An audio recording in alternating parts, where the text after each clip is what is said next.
Pejim-baovao ahafantateraka kosa izany hoe dia rotosaina nisy sabotsy iraky amby folo maritsa teo ny fividianana izay ho filoha vaovao ny ho lavitry ny mpisolo vava eto Madagasikara.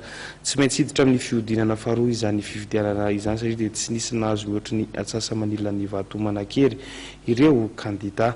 Amin'ny 20 aprily no fantatra fa natotosana ny fihodinana faharoa amin'ny fividianana izay ho filoha vaovao ny ho lavitry ny mpisolo vava eto Madagasikara.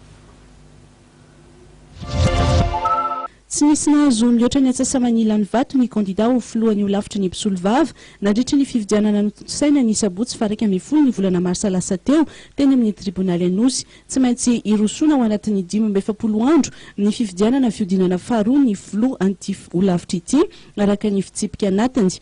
Maître Hubert Arson sy maître Mami Radilfe nahazo ny vato be indrindra tamin'ny fividianana izay natao ny sabotsy teo no ifaninana amin'ny fihodinana faharoa io izay voatondro ho tontosaina ny 20 aprily avy izao. Raha ny fividianana tamin'ny sabotsy teo no iverenana, maître Hubert Arson izay filoham-pianarana no nahazo ny vato betsaka indrindra 520 amin'ny 200 manan-kery.